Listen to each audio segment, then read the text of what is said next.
Ya,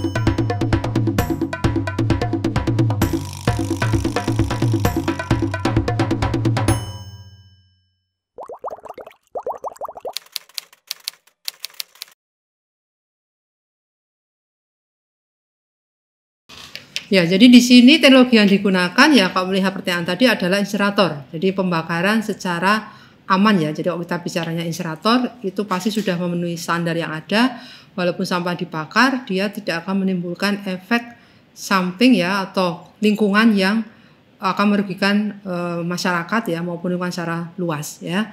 Nah, kalau kita melihat pembakaran sampah secara umum kan bayangannya sampah dikumpulkan kemudian dibakar ya, kita menyebutnya pembakaran secara terbuka ya atau open burning, yaitu memang menimbulkan dampak ke lingkungan yang cukup buruk ya.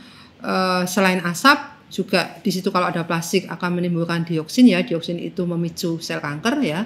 Nah ini yang kita sebut insinerator berbeda karena dia close atau tertutup dengan tekanan tinggi dengan suhu yang tinggi. Nah setiap sampah yang dihasilkan karena itu ada bahan material padatnya akan menghasilkan partikel. Nah, di insinerator pasti akan dihasilkan juga karena yang masuk insinerator itu nggak hanya 1 kilo, 2 kilo, ya kadang sampai 400 ton, 500 ton, maka akan dihasilkan partikel yang cukup besar.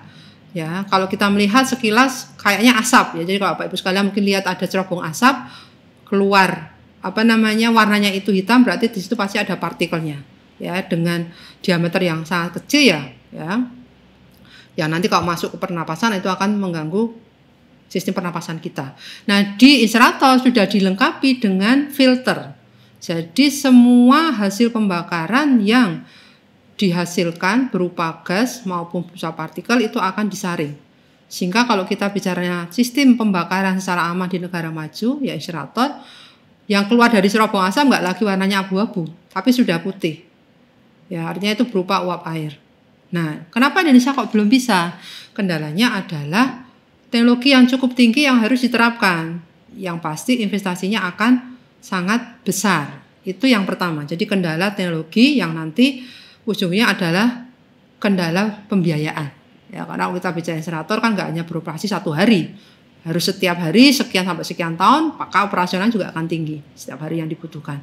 Yang kedua itu adalah karena sampah yang ada itu belum dipilah. Jadi kalau kita mau menerapkan teknologi pembakaran yang aman seperti tadi seperti di negara maju, sampahnya harus dipilah dulu. Jadi yang masuk ke insinerator itu yang memang dia mudah terbakar, ya nilai kalorinya tinggi sehingga kalau dihasilkan panas yang cukup tinggi itu butuh waktu yang hanya sebentar, tidak perlu lama. Ya beda kalau misalnya kita masih bercampurnya kalau masih sampah dapur masih nyampur ya, yang basah juga masih bercampur, maka energinya akan habis hanya untuk menghilangkan kandungan airnya.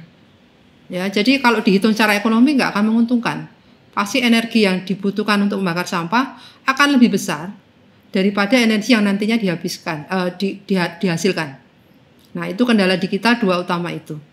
Ya, jadi kendala teknologi, pembiayaan, yang kedua adalah kendala dari belum adanya pemilahan sampah yang secara mulus dilakukan sehingga sampah yang dikumpulkan semuanya masih mix dan itu tidak dianjurkan untuk digunakan sebagai sumber untuk insinerator atau dilakukan pengolahan dengan cara pembakaran seperti tadi yang ada di negara maju.